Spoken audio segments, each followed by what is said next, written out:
अस्सलाम वालेकुम। फेसबुक के सभी दोस्तों को हम सलाम अर्ज़ करते हैं। और हमारे साथ एक हमारे गेस्ट हैं नौशाद साहब, उनको भी हम सलाम अर्ज़ करते हैं और उनका खैर मकदम करते हैं। वालेकुम। अजीज़ दोस्तों, मेरा ताल्लुक़ मौलाना आज़ाद नेशनल उर्दू यूनिवर्सिटी से है। जी हाँ, उसी यूनिवर्सिटी से जहाँ पर जो मीडियम ऑफ इंस्ट्रक्शन है वो उर्दू का है। और एक सवाल जो अक्सर पूछा जाता है कि क्या आज के दौर में उर्दू से पढ़ने के बाद भी कुछ रोजगार के मौके हैं या नहीं, नंबर एक। और बच्चे उर्दू में कैसे पढ़ते हैं। मैं टीचर हूं यहाँ पर, तो शायद मैं इस मौजू पर ज्यादा बात न करूं तो मुनासिब है। आज हमारे साथ बात करने के लिए मौजूद हैं, जैसा कि आप लोग अपने स्क्रीन पर देख रहे हैं, नौशाद साहब। नौशाद साहब का मुख्तसर सा तारुफ मैं यही करवाना चाहूँगा कि आप नौशाद साहब ने एम ए एम सी जे की जो सनद है वो मौलाना आज़ाद नेशनल उर्दू यूनिवर्सिटी से ही हासिल की है। ये तो एक सतरी तारुफ था, लेकिन मैं चाहूँगा कि हमारी बातचीत का आगाज़ नौशाद साहब करें और ये बताएं, अपने ताल्लुक से बताएं कि आपका ताल्लुक कहाँ से है, और फिर आप अपना तालीमी जो सफ़र था उस बारे में बताएं। आगे फिर हम कोर्स के बारे में बात करेंगे, जिस कोर्स को आपने कामयाब किया है। जी नौशाद साहब। ओके, अस्सलाम वालेकुम। जैसे सर ने बता ही दिया, मेरा नाम नौशाद है और मैं गाज़ियाबाद के एक कस्बे पसौंडा से ताल्लुक़ रखता हूँ। मेरी पढ़ाई की जो इब्तिदा है, तालीमी जो शुरुआत है वो मदरसे से हुई। मैंने मदरसे में गया मैं और हिफ़्ज़ मुकम्मल किया अपना। हिफ़्ज़ मुकम्मल करने के बाद घर पे ही भाई साहब ने और वालिद साहब ने मुझे हिंदी और इंग्लिश की तरफ राग़िब किया और उन्होंने पढ़ाया। इसके बाद मेरा 10th क्लास हुआ। अगर आप कहें तो यूपी में एक तरह से होता है कि आप घर पे 8वीं तक तालीम हासिल करके एफ़िडेविट के बेस पे कई बार कई स्कूल्स में एडमिशन ले सकते हैं कि मैंने घर पे तालीम हासिल की है। इसके बाद मैंने 10th किया, फिर 12th किया। इसके बाद मैं ग्रेजुएशन के लिए दिल्ली यूनिवर्सिटी के अम्बेडकर कॉलेज में गया। अम्बेडकर कॉलेज में जाना मेरे लिए एक नया एक्सपीरियंस था, क्योंकि जी मैं कभी किसी स्कूल की मतलब उस तरह से शक्ल नहीं देखी थी, जिस तरह से आम बच्चे जो नर्सरी से पढ़ना शुरू करते हैं, मैंने उस तरह से नहीं पढ़ा।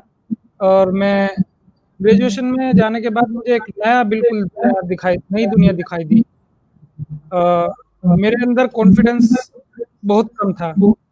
लोगों से बात करने में मैं झिझक और हेजिटेशन महसूस करता था, नहीं घर पे बात कर पाता था।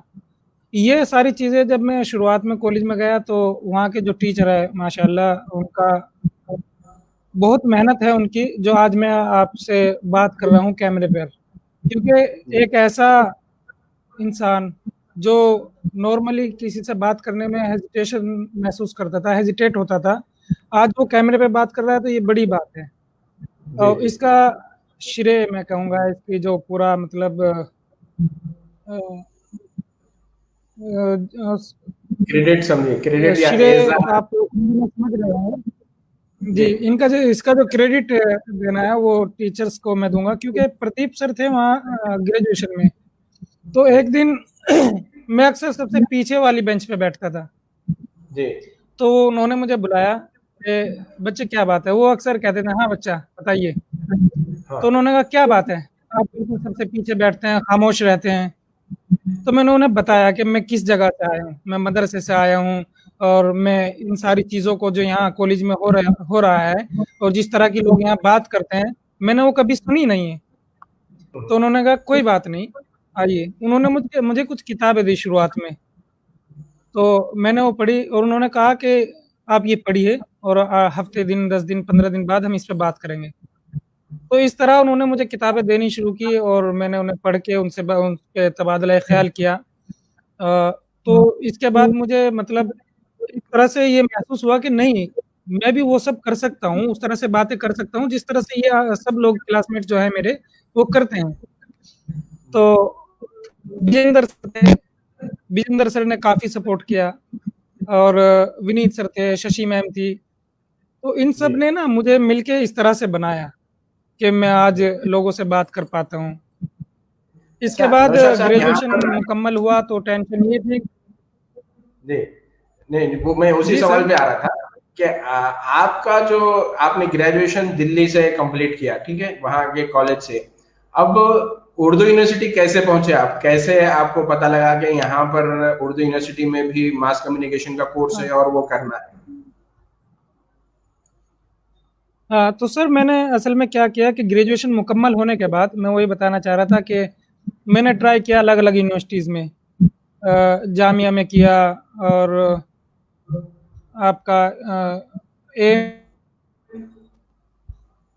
तो वहाँ पे मेरी खुशकिस्मती कहिए या बदनसीबी कहिए कि शायद नौशाद साहब का तकनीकी जो राब्ता था, कांटेक्ट, वो टूट गया है। हम कोशिश करेंगे कि जल्द से जल्द राब्ता बहाल हो और फिर हम आज जिन साहब से आपको रूबरू करवा रहे थे, उनका ताल्लुक गाजियाबाद से है। बुनियादी तौर पर वो एक मदरसे के तालिब इल्म हैं, लेकिन जी, आपसे हमारा तकनीकी राब्ता टूट गया था। अब आप दोबारा ऑन एयर आ गए हैं। जी, जी, बताइए। शायद वो नेटवर्क प्रॉब्लम है सर। जी, हाँ, जी। तो इसके बाद मैंने मानू में अप्लाई किया। जी, जी, मुझे तारुफ कैसे मिला? लगा आपको कि पता पता नहीं कैसे लगा कैसा कि होगा, उर्दू में सब नहीं, पढ़ाया आपको तारुफ जाता कैसे है यहाँ हुआ पे कि पता उर्दू नहीं। यूनिवर्सिटी? नहीं, नहीं, मेरे नौशाद एक साहब, सवाल जूनियर थे सुनिए। वहाँ अम्बेडकर में। हम्म। हेलो, जी, जी, आपकी आवाज आ रही, आपकी आवाज आ रही। सर आवाज़ आ रही है? हाँ, आ तो रही, आ मेरे एक रही। जूनियर थे वहाँ अम्बेडकर कॉलेज में नदीम, जी। गाज़ीपुर से ताल्लुक़ रखते थे। तो उन्होंने बताया कि भाई वहाँ पे भी मतलब मास कॉम होता है मानू में, हैदराबाद।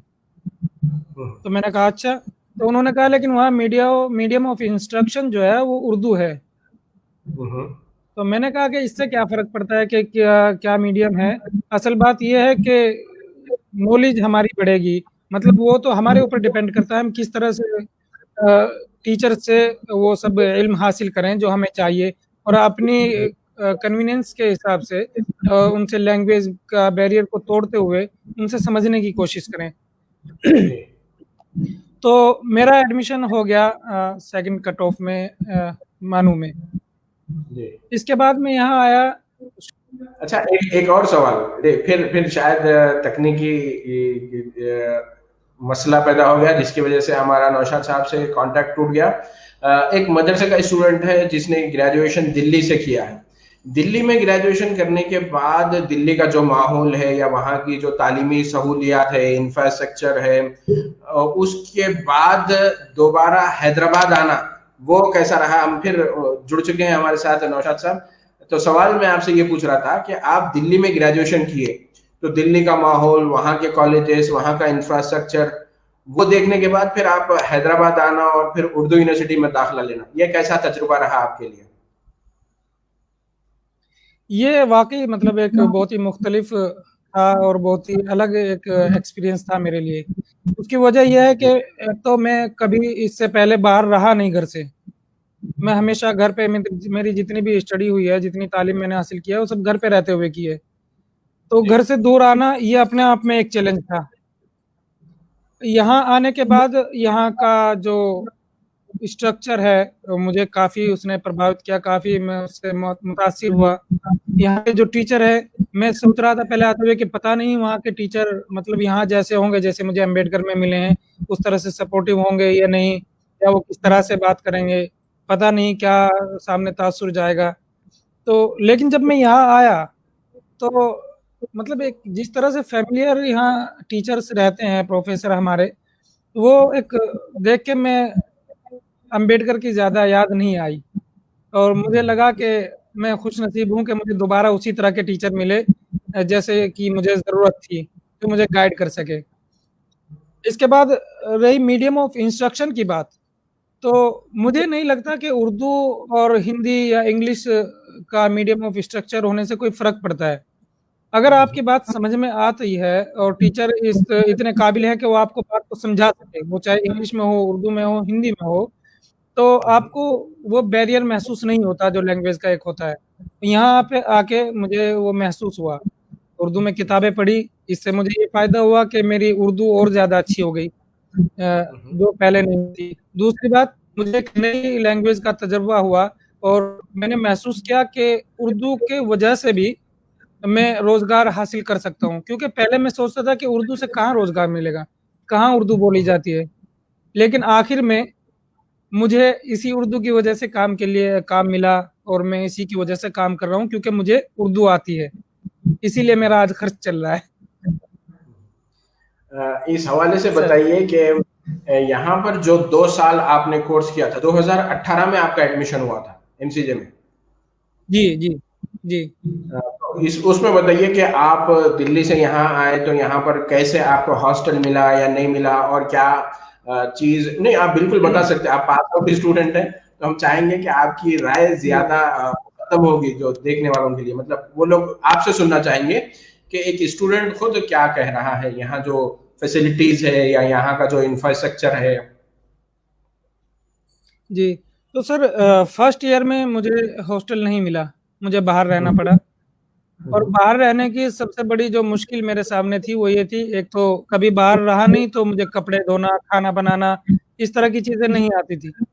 बाहर रहा तो मुझे समझ में आया, सबसे अहम बात ये है कि घर में जो औरतें जो काम करती हैं, उन्हें कितनी मेहनत करनी होती है, इसका मुझे एहसास हुआ। मुझे जी पता लगा कि खाना बनाना कोई इतना आसान काम नहीं है कि कोई भी आए और खाना बना दिया और औरतों को कह दिया घर में जाकर करते क्या हो, बस खाना ही तो बनाते हो, कपड़े ही तो धोते हो। तो यहाँ आके मुझे वो महसूस हुआ कि कपड़ा धोना भी इतना कोई आसान काम नहीं है, बहुत मुश्किल काम है। और उसके बाद सर अपने सारे काम निपटाना, कपड़े धोना, खाना बनाना और फिर यूनिवर्सिटी आना अपनी क्लास के टाइम पे, तो ये एक अच्छा, बड़ा चैलेंजिंग काम था। एक सवाल यहाँ उठता, मैं पूछना चाहूंगा कि आपको जब फर्स्ट सेमेस्टर जी, में जी, जी। हॉस्टल नहीं मिला, अपने कपड़े खुद धोना, अपना खाना खुद जी, बनाना, क्या कभी दिल में ख्याल आया कि नहीं छोड़ दूं, जी। मैं पढ़ाई वापस दिल्ली चला जाऊं या गाजियाबाद चला जाऊं? सर आप हेलो? जी, आवाज आ आवाज़ आ रही रही है है आपकी, सर? आ रही आवाज आ रही है। मुझे आपकी जी, आवाज़ नहीं आ रही है सर। मैं ये आपसे ये सवाल पूछ रहा था कि जब आपको पहले सेमेस्टर, जब आपने जी, नया एडमिशन लिया, उस वक्त आपको हॉस्टल किसी वजह से, तकनीकी या इंतजामी कुछ मसला था जिसकी वजह से नहीं मिला, आपको बाहर रहना पड़ा, जहां पर आपको अपना खाना खुद पकाना और अपने सारे काम खुद करने पड़े, तो क्या इस दौरान आपको वापस जाने का ख्याल नहीं आया कि इससे भला तो वहां का ही माहौल अच्छा है, दिल्ली का या घर का? माफ़ करिएगा लेकिन आपकी आवाज़ ज़्यादा समझ नहीं पा रहा हूँ। जी, जी। मेरा कुछ शायद नेटवर्क का प्रॉब्लम है जिसकी वजह से मेरी आवाज़ आप तक सही से नहीं पहुँच पा रही है। अगर मेरी आवाज़ आप तक पहुँच रही है तो मैं अपना सवाल दोहराना चाहूँगा कि आपको जब फर्स्ट सेमेस्टर में पहले तिमाही के दौरान जब आपको हॉस्टल में एडमिशन नहीं मिला, तो उस वक़्त क्या आपको इस तरह का ख़्याल आया कि नहीं, ये तो बड़ा हैदराबाद का जो तजुर्बा है वो बड़ा नाखुशगवार है, मुझे वापस जाना चाहिए? सर शुरुआत में जब मैंने ये सब चीज़ें फ़ेस की, तो जी। मुझे काफ़ी मतलब ये महसूस हुआ कि मैंने शायद गलती तो नहीं कर दी है। हुँ, हुँ। लेकिन सर फिर ख़्याल आता है, मैंने घर पे फ़ोन किया एक बार, बल्कि मैं फ़ोन करके घर पे रो रहा था कि मैं कैसे यहाँ मतलब रहूँ। तो घर से सर अहम बात ये है कि घर से बहुत सपोर्ट मिला है और उन्होंने समझाया, दिलासा दिया कि कोई बात नहीं, थोड़े दिन की परेशानी है। और यूनिवर्सिटी में डिपार्टमेंट में टीचर से बात किया कि सर इस तरह से परेशानी है। तो आखिर में उन्होंने मुझे मेस शुरू कर दिया। मतलब मुझे एक हुँ, हुँ। टेंशन कम हो गई कि मुझे अब खाना बनाना नहीं पड़ेगा। जी। तो ये भी मेरे लिए काफ़ी बड़ी राहत की बात थी। अ, तो इस सब के बाद सेकंड ईयर में मुझे हॉस्टल मिल ही गया था। हुँ, तो हुँ। हॉस्टल का भी एक अलग तजुर्बा था सर। जी। अच्छा, जी अब सर। आते हैं हम अगले अगले सवाल की जानिब कि आप जी। के ताल्लुक से हम ये सुने हैं या हमारे ज़राए हमें ये बतलाते हैं कि ज़माने तालिब इल्मी के दौरान ही, यानी जब आप स्टूडेंट थे उसी वक़्त जी। आपने पार्ट टाइम काम करना शुरू कर दिया था। उस हवाले से बताइए?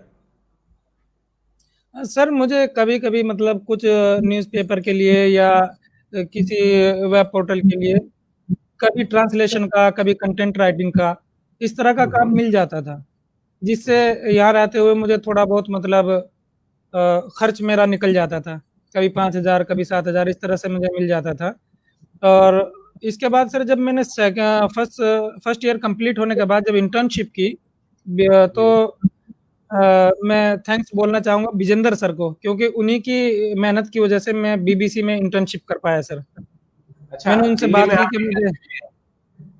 जी, तो मैंने उनसे मतलब कहा कि सर मुझे कोर्स में शामिल है हमारे कि इंटर्नशिप करना है, तो अगर आप बीबीसी में करा सकें, तो मेरे लिए बहुत ही मतलब ये एक अपॉर्च्युनिटी होगी बड़ी, काफ़ी कुछ सीखने को मिलेगा।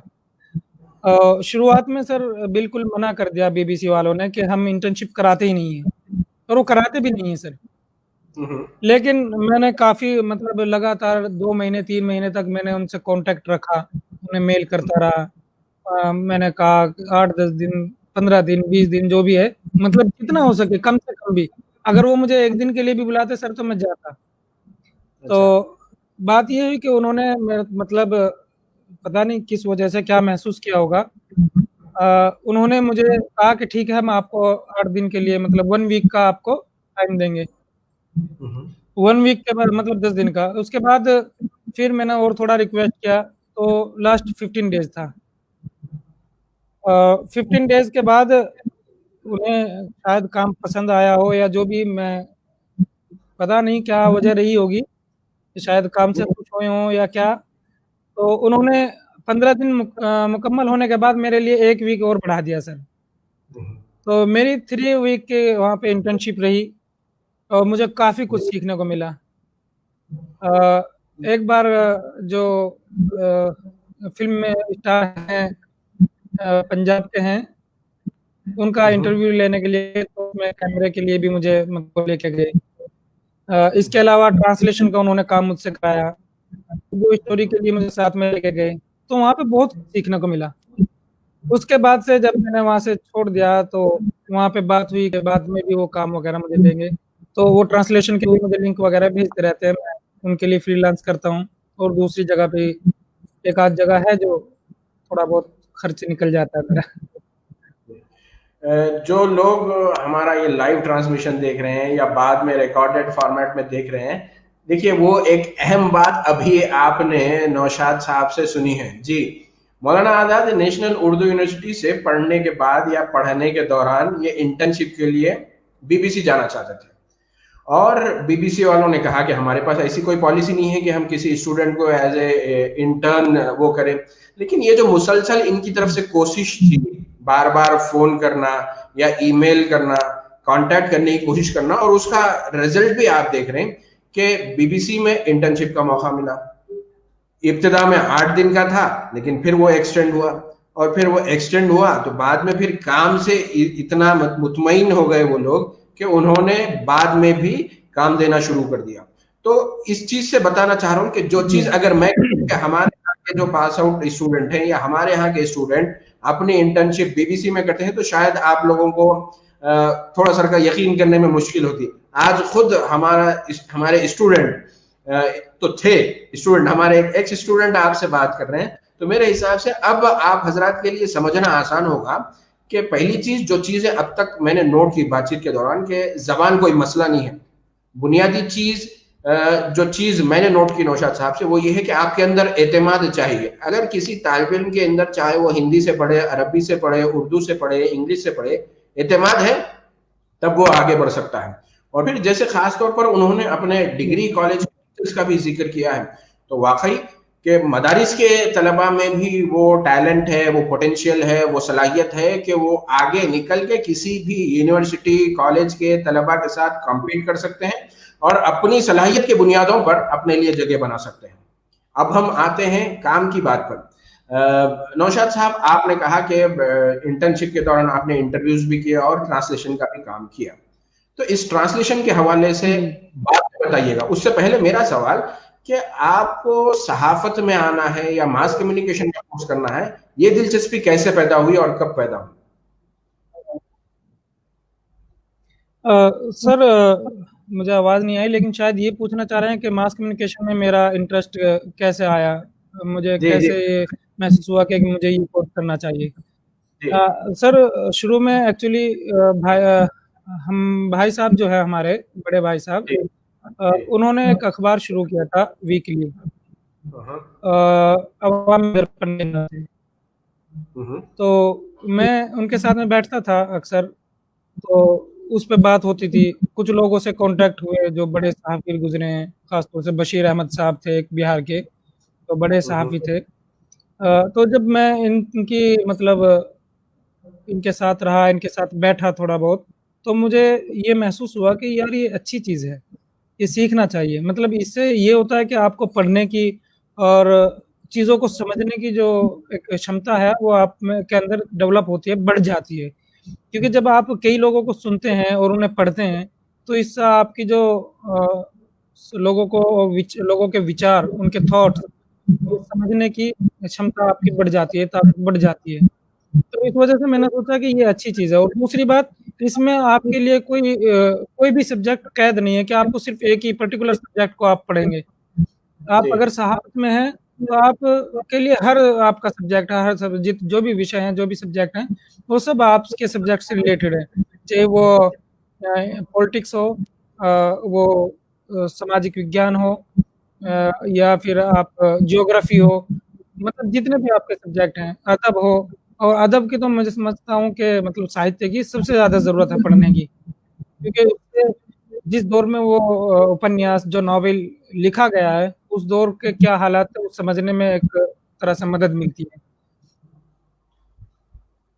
नौशाद साहब, हमारा जो सवाल था कि आप जो काम इंटर्नशिप के दौरान किए ट्रांसलेशन का, या जो अब आप कोर्स कंप्लीट करने के बाद जी। एज ए फ्रीलांसर काम कर रहे हैं, उस तर्जुमे के काम के हवाले से बताइए कि कैसे वो काम सर आप आपकी करते आवाज़ हैं। नहीं आ रही है। मेरे यहाँ तो नेटवर्क ठीक है। मैं अपना सवाल दोहराता हूँ आपकी सहूलत के लिए कि तर्जुमे के काम के दौरान किन चीज़ों से आपको मदद मिलती है।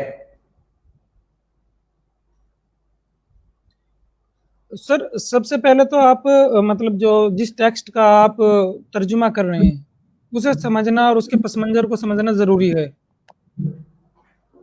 अ, आवाज़ आ रही है सर? जी, जी, आ रही है, आवाज़ आ रही है, आवाज़ आ रही है।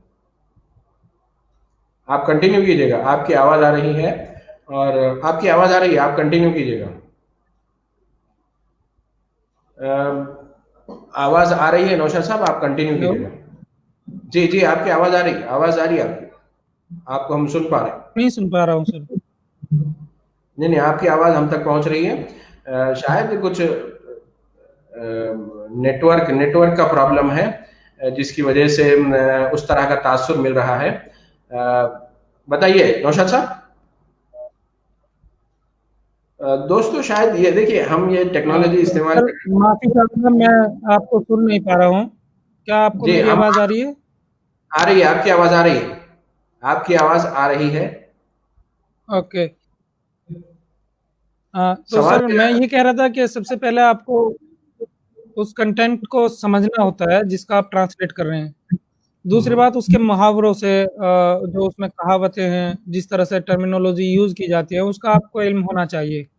जी, कि ऐसा ना हो कि आप वहाँ कुछ और लिखा है और आप अपनी ज़बान में अगर ट्रांसलेट करें तो उसका मतलब कुछ और हो जाए। जी। तो कई बार ऐसा हो जाता है। दूसरी बात सर, आपको दोनों ज़बान समझ में आनी चाहिए। दोनों जिस लैंग्वेज में आप ट्रांसलेट कर रहे हैं और जिससे कर रहे हैं, दोनों लैंग्वेज का आपको इल्म होना चाहिए। दूसरी बात है सर, आपको वर्ड मीनिंग, कई बार क्या होता है कि एक वर्ड के कई सारे मीनिंग होते हैं, लेकिन उसे उस जो आपका जिस लैंग्वेज से ट्रांसलेट कर रहे हैं, जो सेंटेंस है, वहाँ पे उसका मतलब कुछ और होता है, लेकिन डिक्शनरी में अगर आप देखेंगे तो उसका मतलब कुछ और होता है। कई बार आप उसे इस सेंटेंस का मतलब उसका मफ़हूम समझ के दूसरे वर्ड आप यूज़ करते हैं। तो यही चीज़ें हैं सर जो ट्रांसलेशन के दौरान ध्यान रखनी होती हैं। डिक्शनरी का इस्तेमाल कितना करते हैं आप, या कितनी ज़रूरत पड़ती है आपको ट्रांसलेशन के दौरान? कई बार सर जब कश्मीर के मौज़ू पे कोई या कश्मीर से कोई सहाफ़ी स्टोरी लिखता है या पाकिस्तान के जो लोग उर्दू में स्टोरी लिखते हैं, तो उनके कभी कई बार ऐसा होता है कि वो पश्तो ज़बान का यूज़ कर लेते हैं। हम्म। तो एक बार मैं एक स्टोरी ट्रांसलेट कर रहा था, तो उसमें एक वर्ड यूज़ हुआ कदगों। तो मैंने ट्रांसलेट या डिक्शनरी से उसे ढूँढने की कोशिश की। तो मैंने तुर्की से देखा कि हो सकता है तुर्की वर्ड का ज़बान हो सकता है अरबी का हो सकता है फ़ारसी का हो, लेकिन वो मुझे नहीं मिला। काफ़ी देर मुझे परेशान होने के बाद एक बार वो आया सामने कि ये पश्तो ज़बान का वर्ड है और इसका मतलब होता है प्रतिबंधित, जो हिंदी में बोलते हैं इसे, प्रतिबंध या प्रतिबंधित, यानी जिस पे अ, इंग्लिश में इसे बोलेंगे उसे बैन कर दिया हो, बैन कर देना एक तरह से। पाबंदी लगा दी गई, जी, इम्तिना है। पाबंदी लगा दी गई। हाँ, अच्छा नौशाद तो साहब, मैं एक और सवाल कि तर्जुमे का काम करने के लिए आपको कम से कम कितनी जबानें आनी चाहिए, नंबर एक। सवाल नंबर दो, आप कितनी जबानें जानते हैं? मेरा सर हिंदी है, क्योंकि ग्रेजुएशन मेरा हिंदी पत्रकारिता था। दूसरा उर्दू, मैं अभी भी उर्दू में तालीम मैंने हासिल की है मास्टर्स में। दूसरा इंग्लिश मेरा इतना कमज़ोर नहीं है, ठीक है, मतलब काम चल जाता है। बस यही 3 लैंग्वेज है, लेकिन फ़िलहाल मैं पर्शियन और अरबिक का सीखने की तरफ रुजू कर रहा हूँ और सीखने की कोशिश कर रहा हूँ, और सीखूँगा। दीनी मदरसे का तालिब इल्म अंग्रेजी जबान कैसे सीखा? एक मदरसे का स्टूडेंट वो स अंग्रेजी कैसे सीख पाया? सो मदरसे का एक सॉरी सर? मदरसे का एक स्टूडेंट वो अंग्रेजी कैसे सीखा? जी। सर शुरुआत में मैंने जैसे बताया था, अपने मतलब जब हमने लाइफ शुरू किया कि भाई साहब ने और हमारे जो फादर हैं, हमारे वालिद साहब, उन्होंने शुरुआत में बहुत मेहनत की है मेरे साथ में। उस वक़्त मुझे लगता था कि खामख़ा मुझे मतलब पाबंदी लगा के और मुझे घेर के बिठा देते हैं, मेरा मतलब खेलने-वेलने नहीं देते हैं, तो मुझे उस वक़्त गुस्सा भी आता था। लेकिन आज महसूस होता है कि मतलब वो काफ़ी मतलब मेरे लिए कारगर साबित हुआ। उन्होंने मुझे इंग्लिश की जो जब मैं हिफ़्ज़ कर रहा था, तो उसी दौरान असर के बाद सब बच्चे पढ़ते थे, लेकिन वो मुझे इंग्लिश और मैथ के लिए लेके बैठ जाते थे। तो मुझे सबसे ज़्यादा खुंदक इसी बात पे आती थी कि मतलब सब इस वक़्त खेल रहे हैं और मैं यहाँ पे किताब और कॉपी लेके बैठा हूँ। उस वक़्त अच्छा नहीं लगता था, लेकिन अब समझता हूँ कि काश मुझे और ज़्यादा मैं मेहनत कर लेता, या मुझे और ज़्यादा मेहनत करनी चाहिए थी उस वक़्त। तो उन्होंने मुझे इंग्लिश का और ये सारी चीज़ें मुझे सिखाई। दूसरा, मदरसे में भी इसका कुछ निज़ाम था, उस लेवल पे नहीं था, लेकिन किसी हद तक मुझे एक तरह से मैं पहचान गया था, वर्ड्स और रीडिंग करना मैं जान गया था मदरसे में रहते हुए। लेकिन मैथ्स का और इंग्लिश का भाई साहब और वालिद साहब ने काफ़ी मतलब उसमें हेल्प की है। जी। अजीज दोस्तों, आपने देखा कि जिस तरीके से दूसरे जब खेलने जाते थे उस वक्त पढ़ने बिठाया जाता था, और आज नौशाद साहब कह रहे हैं कि काश मुझे खेलने बिल्कुल ही ना दिया जाता और मुसलसल बिल्कुल उसी सर। तरह तैयारी, तो शायद मैं आज और ज्यादा बेहतर अंदाज में अपनी जिम्मेदारियों को पूरा कर सकता था। नौशाद साहब, हम आपका शुक्रिया अदा करना चाहेंगे, और आपसे इजाजत लेने से पहले हम एक आखिरी सवाल जरूर आपसे करना चाहेंगे कि वो जी, जी। लोग जो उर्दू यूनिवर्सिटी में कोर्सेज के मुताल्लिक मुख्तलिफ तहफ़्फ़ुज़ात रखते हैं या पढ़ना चाहते हैं, लेकिन कहीं ना कहीं झिझक है कि अरे आज के दौर में उर्दू से पढ़ने के बाद कुछ फायदा भी है, तो उनको आप क्या कहना चाहेंगे? सर असल में ये सिर्फ़ एक इसे हिंदी में बोलते हैं पूर्वग्रह, यानी पहले से ही माइंडसेट कर लेना कि हम्म, बस कुछ होगा नहीं इससे। मैं भी सोचता था कि क्या होगा उर्दू करके, लेकिन आज जब मुझे मेरा खर्च चल रहा है तो वो उर्दू की वज़ह से चल रहा है, क्योंकि मुझे उर्दू आती थी, इसलिए मुझे ट्रांसलेशन का वर्क मिल रहा है। दूसरी बात, मानो एक ऐसी यूनिवर्सिटी है जहाँ बीएड के सबसे ज़्यादा लोग सीटेट वगैरह क्वालीफाई करते हैं, एक उर्दू यूनिवर्सिटी से। दूसरा, यहाँ हमारे ही डिपार्टमेंट के सर ज़ीशान साहब हैं, ज़ीशान भाई हमारे हम्म, उन्होंने यहाँ से पीएचडी कंप्लीट की। आज अमेठी में वो पढ़ा रही हैं सर। हम्म, तो ये बात है कि मतलब उर्दू यूनिवर्सिटी है, इसलिए पता नहीं क्या होगा, कामयाब होंगे, नहीं होंगे। ये सब एक दिमाग में मतलब एक पूर्वग्रह है, इसे लोगों ने पहले से ही माइंड सेट कर लिया, जबकि ऐसा है नहीं। आप उर्दू से पढ़ के भी आपको इंग्लिश में पढ़ने से थोड़ी कोई रोक रहा है। अगर आप यूनिवर्सिटी में हैं, उर्दू यूनिवर्सिटी में, तो आप इंग्लिश की किताबें खूब पढ़िए, आपको कोई मना थोड़ी करेगा सर। खूब पढ़िएगा, आप हिंदी पढ़िएगा, उर्दू पढ़िएगा, इंग्लिश पढ़िएगा, फ्रेंच पढ़िएगा, कोई भी लैंग्वेज से आप पढ़िए। तो मैं तो यही कहना चाहता हूँ कि डरने की ज़रूरत नहीं है और ये महसूस करने की ज़रूरत नहीं है कि उर्दू यूनिवर्सिटी से आप बाहर जाएँगे तो पता नहीं रोज़गार मिलेगा या नहीं, ऐसा नहीं है। लोग यहाँ से एमएससी कर रहे हैं, कंप्यूटर साइंस में इंजीनियरिंग कर रहे हैं, तो उन्हें भी तो सबको जॉब मिल ही रही है ना सर। जी। अजीज दोस्तों, आज के इस, हालांकि कोई पहले से शेड्यूल नहीं था, लेकिन हमने नौशाद साहब से वक्त लिया और फिर आज की इस बातचीत को मुमकिन बनाया। हम उनका शुक्रिया अदा करना चाहेंगे। लेसन एक ही है, इस सारी बातचीत का खुलासा एक ही है। खुलासा ये है कि उर्दू यूनिवर्सिटी में पढ़ने के मौके हैं, लोग दूर दूर से आ रहे हैं। खुद नौशाद साहब गाजियाबाद से ताल्लुक है, वहां से दिल्ली में ग्रेजुएशन करने के बाद पीजी करने के लिए हैदराबाद आए, उर्दू यूनिवर्सिटी का रुख किया। तो आप देखिएगा, जानिएगा उर्दू यूनिवर्सिटी को, और उसके बाद खुद फैसला लीजिएगा कि लोग आ रहे हैं, पढ़ रहे हैं और इस्तेफादा कर रहे हैं। आखिर में हम शुक्रिया अदा करने से पहले नौशाद साहब के शानदार मुस्तकबिल के लिए हम चाहते हैं कि आप फ्रीलांसिंग से आगे बढ़े, आप तरक्की, अपना, अपने वालिदैन का और साथ में अपनी का नाम रोशन करें। आपके लिए हमारी ढेर सारी दुआएं हैं और करते हैं कि आगे आप बहुत तरक्की। बेहद शुक्रिया नौशाद साहब। शुक्रिया सर। खुदा हाफिज सर। अस्सलाम वालेकुम।